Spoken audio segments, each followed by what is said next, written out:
जय हिंद साथियों। पिछली क्लास में हमने हड्डियों के बारे में जाना था। तो अब हमारे शरीर में केवल हड्डी तो होती नहीं है, उसके ऊपर क्या चढ़ा होता है? मांस चढ़ा होता है।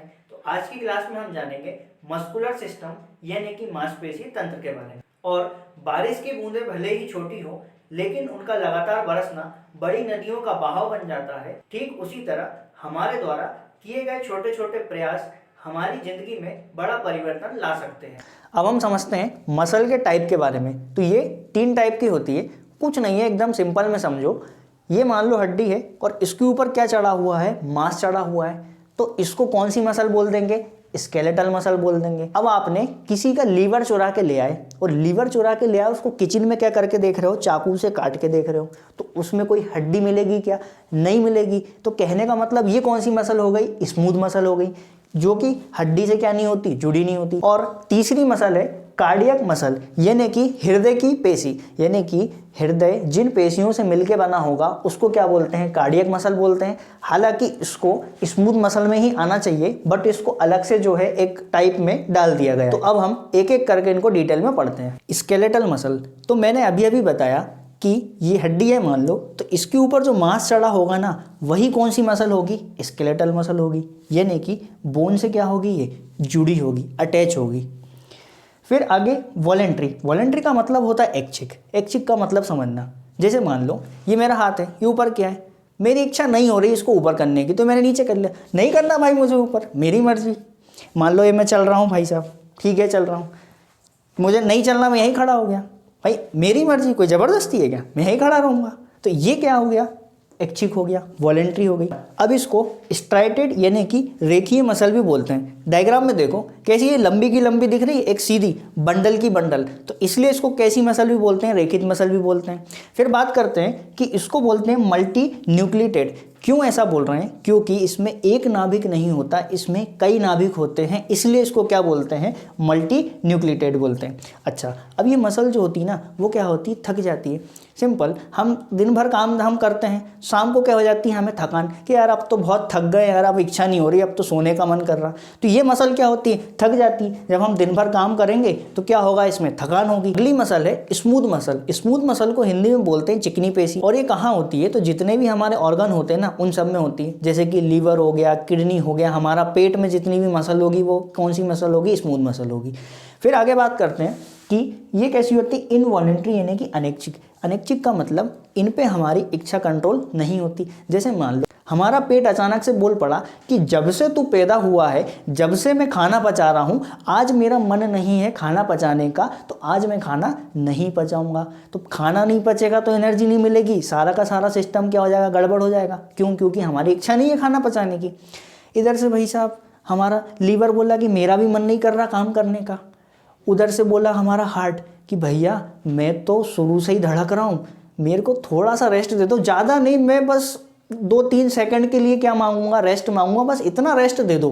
इतना रेस्ट दे दिया तो मतलब मेरा काम हो जाएगा। लेकिन इतना रेस्ट मिल गया ना तो आप रेस्ट इन पीस हो जाओगे। और ये मसल कभी थकती नहीं है। अगर ये थक गई ना तो इनको चाहिए आराम। और अगर एक दिन लीवर ने आराम कर लिया, एक दिन पेट ने आराम कर लिया, तो फिर कैसे काम चलेगा? फिर तो हमारा सीधा निपटारा हो जाएगा। इसीलिए ये जो मसल होती हैं ये कभी क्या नहीं होती? थकती नहीं है। फिर आगे बात करते हैं कार्डियक मसल की। तो जो कार्डियक मसल होती है वो कहाँ होती है? हृदय में होती है। अच्छा, ये भी कैसी है? इनवॉलेंट्री। सिंपल है, अगर हार्ट ने तो थोड़ी देर के लिए भी आराम कर लिए ना तो फिर रेस्ट एंड पीस हो जाओगे। फिर बात करते हैं स्ट्राइटेड। तो इसमें भी कैसी मसल होती है? रेखीय मसल होती है। फिर बात करते हैं यूनी न्यूक्लिएटेड, यानी कि इसमें भी क्या होता है? एकल नाभिक होता है। फिर आगे कि ये थकती नहीं है। ये थकती कब है? जब व्यक्ति का सीधा निपटारा हो जाता है ना, उसके बाद ये बिल्कुल आराम में चली जाती है। अच्छा, ये जो है ना कार्डियक मसल, वैसे होना ये किस में चाहिए था? स्मूथ मसल में ही होना चाहिए था, क्योंकि ये भी इनवॉलेंट्री होती है और ये भी इनवॉलेंट्री होती है, क्योंकि दोनों ही किससे नहीं चलती? इच्छा से नहीं चलती। तो ठीक, अब इसका ले लो स्क्रीनशॉट। अब आगे जो मांसपेशियों का अध्ययन होता है उसको क्या बोलते हैं, मायोलॉजी। क्या बोलते हैं, मायोलॉजी। देखो मायोलॉजी है, माइटोलॉजी नहीं है। माइटोलॉजी का मतलब होता है कवक के अध्ययन से, ये क्या है, मायोलॉजी मतलब कि मांसपेशियों के अध्ययन। अच्छा, जो सेरिकोलॉजी होता है ना वो भी इसी से संबंधित होता है। इसमें क्या आती है, जो सॉफ्ट बॉडी पार्ट्स होते हैं ना उसका अध्ययन होता है। अब बात करते हैं इसके डॉक्टर की, तो देखो मायोलॉजी क्या है, इसका अध्ययन है, तो मायोलॉजिस्ट क्या हो जाएगा, इसका डॉक्टर हो जाएगा। फिर बात करते हैं कि हमारे शरीर में टोटल कितनी मसल होती है, तो देखो पेयर में बात की जाए तो कितनी होते हैं, 320 पेयर। देखो 320 पेयर हैं तो डबल करोगे तो कितना होगा, 640 मसल हो गई। अब समझना एग्जाम में क्या होता है, इन तीनों में से कोई एक ऑप्शन में देता है तो फिर क्या होता है, हम कंफ्यूज कि हमने तो 640 पढ़ा था, हमने तो 656 पढ़ा था, हमने तो 700 पढ़ा था, तो कोई एक ऑप्शन में आता है। कैसे, देखो 640 मसल जो है ना वो 320 के पेयर के हिसाब से कितनी हो गई, 640 हो गई, यानी कि इसमें डबल डबल वाली मसल है। फिर क्या है, अगर मैं इसमें 16 जोड़ दूं, ये 16 मसल कौन सी हो गई, जो सिंगल सिंगल होती है, तो फिर ये कितनी हो जाती है, 656। फिर अगर मैं इसमें 44 और ऐड कर दूं तो ये 44 मसल कौन सी है, बिल्कुल चुन्नुक चुन्नुक सी वाली, बिल्कुल छोटी छोटी सी जो मसल होती है ना वो अगर इसमें ऐड हो जाती हैं तो टोटल कितनी मसल हो जाती हैं, 700 मसल हो जाती हैं। तो ठीक है, एग्जाम में क्वेश्चन पूछे और उसके ऑप्शन के हिसाब से ये आपको क्या करना है, टिक करना है। और ये जो आंकड़ा है ना ये मेडिकल बुक के हिसाब से ही मैंने बताया है। और अब सबको एक चीज़ ये तो पता होगी कि जब भी हम जिम करते हैं ना तो शुरुआती दिनों में क्या होता है, शरीर में दर्द होता है, क्योंकि जब भी हम कोई एक्सरसाइज करते हैं ना, मान लो हम बाइसेप्स बना रहे हैं तो क्या होगा, उस जगह की जो मसल है ना उस पर क्या पड़ेगा, खिंचाव पड़ेगा, तनाव पड़ेगा, उसके कारण क्या होगी, वो टूट जाएगी। तो टूट गई तब तो कोई दिक्कत नहीं है, लेकिन जब वो रिपेयर होगी ना तो वो क्या कराएगी, आनंद की अनुभूति कराएगी। क्योंकि जब वो रिपेयर होती है ना तो वो उस साइज में रिपेयर नहीं होती, अब उसका साइज क्या होगा, इंक्रीज होकर रिपेयर होगी, तो फिर क्या होगी, वो पेन करेगी। फिर क्या होता है, थोड़े समय बाद हमारे शरीर को हैबिट हो जाती है, फिर वो पेन करना बंद कर देती है। अब हमारे शरीर में लगभग 700 के आसपास में मसल हो रही है, तो इतनी सारी मसल के नाम तो हम ध्यान नहीं रखेंगे, तो हम क्या करते हैं, कुछ खास मसल के नाम पढ़ते हैं, जैसे कि लार्जेस्ट है, लॉन्गेस्ट है, स्मॉलेस्ट है। जैसे कुछ मसल के नाम तो आपको पता भी होंगे, बाइसेप्स, ट्राइसेप्स, ये क्या है, मसल के नाम ही तो हैं। वो मिर्ज़ापुर देखा, उसमें वो स्वीटी जीजी बोलती गुड्डू भैया से, जरा अपनी मछली तो दिखाओ, तो वो भी क्या है, मसल ही तो है। अब हमारे शरीर की जो सबसे लंबी मसल है, लंबी का मतलब क्या होगा, लॉन्गेस्ट। देखो लॉन्गेस्ट एक अलग चीज़ है और लार्जेस्ट एक अलग चीज़ है। लार्जेस्ट का मतलब होता कोई चीज़ का बड़ा होना, लॉन्गेस्ट का मतलब होता कोई चीज़ का लंबा होना। तो जो हमारे शरीर की सबसे लॉन्गेस्ट मसल है उसको क्या बोलते हैं, सार्टोरियस। और ये कहाँ होती है, जो हमारी फीमर वाली हड्डी होती है ना उसी से क्या होती है, जुड़ी होती है। इमेज में देखो दिख रही है, जांग है, जांग की जो हड्डी है उसी के ऊपर ये मसल क्या होती है, अटैच होती है।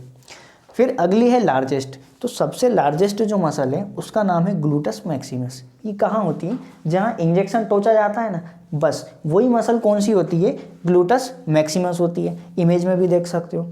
अच्छा, अब एक चीज़ नोटिस की होगी कि जब भी डॉक्टर इंजेक्शन लगाते हैं ना तो वो क्या करते हैं, थोड़ी सी दवाई को इंजेक्शन से बाहर करते हैं, क्योंकि उसमें अगर थोड़ी सी भी एयर रह गई ना तो वो हमारे शरीर में चली जाएगी, और वो जो एयर का बबल है ना वो हमारे हार्ट, हमारे ब्रेन तक अगर पहुंच गया ना तो हमारी जो छोटी छोटी नसें हैं ना उनको क्या कर देगा, वो जाम कर देगा, और ब्लड फ्लो नहीं होगा तो क्या होगा, हमारा निपटारा हो जाएगा। तो इसलिए उसमें से क्या करते हैं, वो दवाई को बाहर कर देते हैं। अच्छा, ये जो मसल है समझ में आ गई कहाँ पे होती है, कुछ नहीं है, जहाँ कूल्हे की हड्डी होती है ना उसी के ऊपर जो मांस चढ़ा होगा बस वही क्या है, ग्लूटस मैक्सिमस है।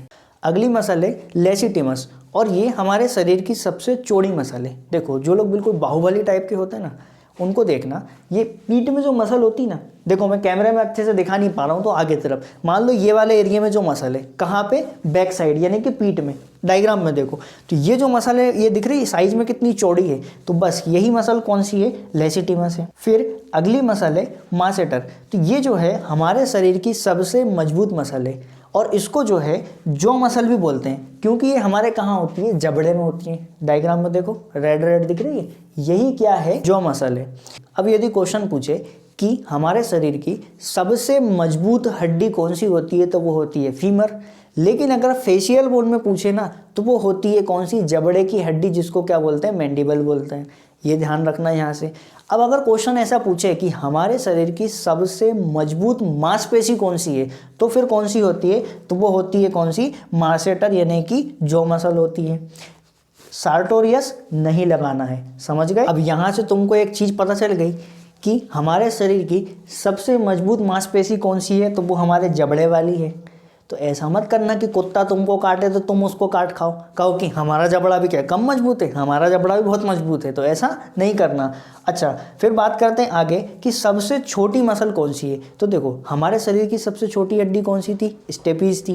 तो स्टेपीज जो थी ना, उसके ऊपर स्टेपीडियस क्या होती है, मसल होती है। सबसे छोटी हड्डी स्टेपीज, उसके ऊपर जो मसल होगी उसको क्या बोलेंगे, स्टेपीडियस। तो इसको ध्यान रखें। फिर हमारे शरीर में सर्वाधिक मसल कहाँ पे होती है, तो वो होती है हमारे पीठ में। कितनी इनकी संख्या है, 180। और जब भी रनिंग वगैरह करते हैं ना, तो पहले क्या करना चाहिए, थोड़ा वार्म अप करना चाहिए। वार्म अप क्यों ज़रूरी है, यदि आप वार्म अप नहीं करोगे ना, तो जो शरीर की मांसपेशियां हैं ना, वो कैसी रहेंगी, टाइट रहेंगी। और जब वार्म अप कर लेते हैं ना, तो क्या होता है, शरीर का टेम्परेचर बढ़ जाता है और मांसपेशियां क्या हो जाती है, लूज़ हो जाती हैं। और दूसरा, ब्लड का टेम्परेचर बढ़ गया तो उससे क्या होगा, ब्लड सर्कुलेशन भी बढ़ गया। तो ब्लड सर्कुलेशन बढ़ गया तो अब क्या होगा, शरीर अच्छे से क्या करेगा, काम करेगा और हम ज़्यादा दौड़ पाएंगे। और दूसरी चीज़ कि जो रनिंग करते हैं ना, तो शुरुआती दिनों में क्या होता है, थोड़ी दूर बाद ही क्या हो जाते हैं, थक जाते हैं। क्योंकि जब भी हम रनिंग करते हैं ना, तो हमारे शरीर को चाहिए ज़्यादा अमाउंट में क्या, ऑक्सीजन। लेकिन फेफड़ा तो भाई साहब उतनी सप्लाई नहीं कर पा रहा। अब सप्लाई नहीं कर पा रहा लेकिन एनर्जी तो चाहिए, तो क्या होता है कि ऑक्सीजन से नहीं मिल पा रही ना, तो शरीर क्या करता है, कार्बन डाइऑक्साइड को यूज़ करने लगता है। और जैसे ही कार्बन डाइऑक्साइड को यूज़ करेगा ना, तुरंत हमारी मांसपेशियों में क्या बनेगा, लैक्टिक एसिड। और जैसे ही लैक्टिक एसिड बना तो हमको क्या होने लगेगी, थकान होने लगेगी। तो एग्जाम में क्वेश्चन पूछता है कि मांसपेशियों में थकान किस एसिड के कारण होती है, तो लैक्टिक अम्ल के कारण होती है। तो इसको भी ध्यान रखना। तो हम समझते हैं कि जैसे हम चलते फिरते हैं, हाथ पैर हिलाते डुलाते हैं, तो इसमें कौन मदद करता है, इसमें मदद करती है हमारी मसल। कैसे, एक छोटा सा एग्जाम्पल से समझा रहा हूँ, बिल्कुल आराम से समझ में आ जाएगा, बस समझो। मान लो ये जेसीबी है,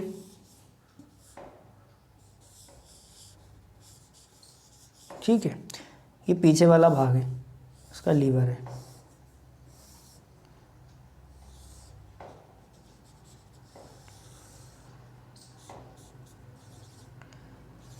ये इस टाइप का ही बना होता है और इसमें लगे होते हैं यहाँ पे लीवर।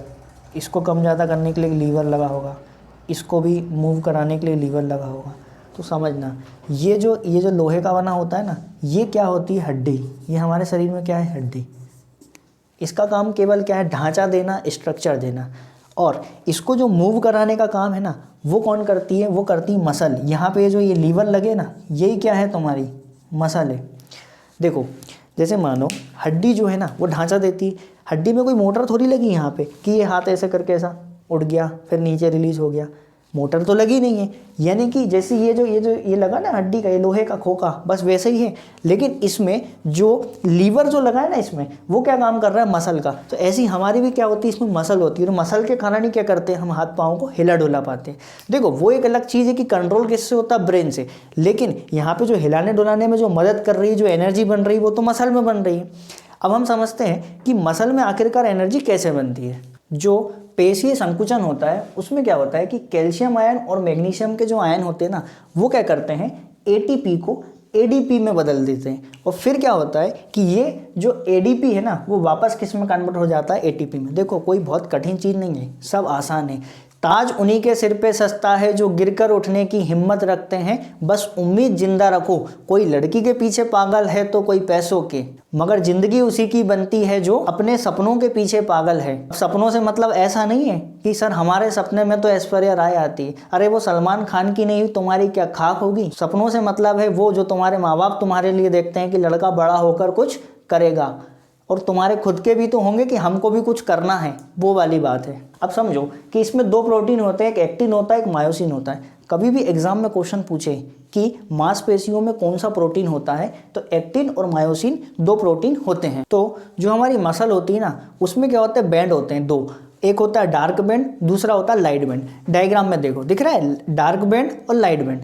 तो देखो इसमें क्या होता है कि एक्टिन और मायोसिन होता है। अब जो एक्टिन होता है ना, वो उसकी लेयर होती है ऊपर, और उसी के नीचे किसकी लेयर होती है, मायोसिन की।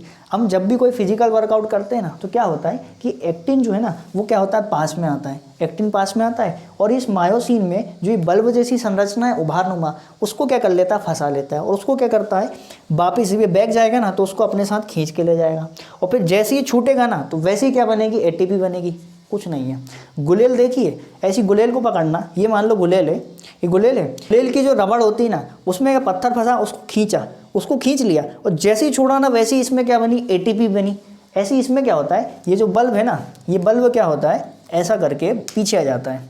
ये बल्ब क्या होगा, पूरा बैंड होकर ऐसा चला जाएगा, पर जैसे ही छूटेगा ना यूं करके, तो वैसे ही इसमें क्या बनेगी, एटीपी जनरेट होगी।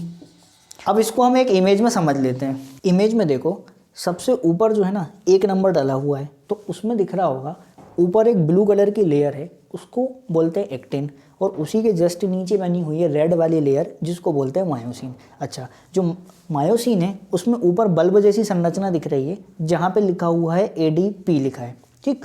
तो वो क्या है, जो बबल वाली संरचना है ना, वो एक्टिन से क्या चिपकी हुई है, पहले वाले चित्र में 1 नंबर जहाँ डाला हुआ उसमें, ठीक है।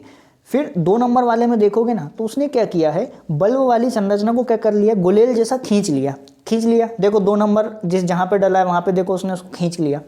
फिर क्या हुआ, 3 नंबर वाले में देखो, गुलेल से क्या हुआ, वो पत्थर छूट गया का मतलब यहाँ पे क्या बनी, एटीपी। देखो वहाँ पे लिखा हुआ एटीपी बनी, 3 नंबर वाले में उसको छोड़ दिया। फिर चौथे वाले में क्या हुआ, वापस से ये नॉर्मल हो गया और फिर 1 नंबर आ जाएगा जहाँ पे वो वापस फंस जाएगा। तो कुछ इस प्रकार से एनर्जी का फॉर्मेशन होता है, समझ में आ गया होगा। और ये एक का था, ऐसी बहुत सारी मसल होती हैं, तो सभी में क्या बनती है, एनर्जी बनती है, जिससे हम कोई भी काम कर पाते हैं। और इसमें एटीपी का फुल फॉर्म क्या होता है, एडिनोसाइन ट्राइफॉस्फेट, और एडीपी का फुल फॉर्म क्या होता है, एडिनोसाइन डाइफॉस्फेट, और एक एएमपी भी होता है जिसको बोलते हैं एडिनोसाइन मोनोफॉस्फेट। तो ये तीनों का फुल फॉर्म ध्यान रखना। तो ठीक है, इस क्लास में हमने मसल को अच्छे से पढ़ लिया। अब नेक्स्ट क्लास में हम अगला टॉपिक पढ़ेंगे। तब तक के लिए हंसते रहिए, मुस्कुराते रहिए। जय हिंद।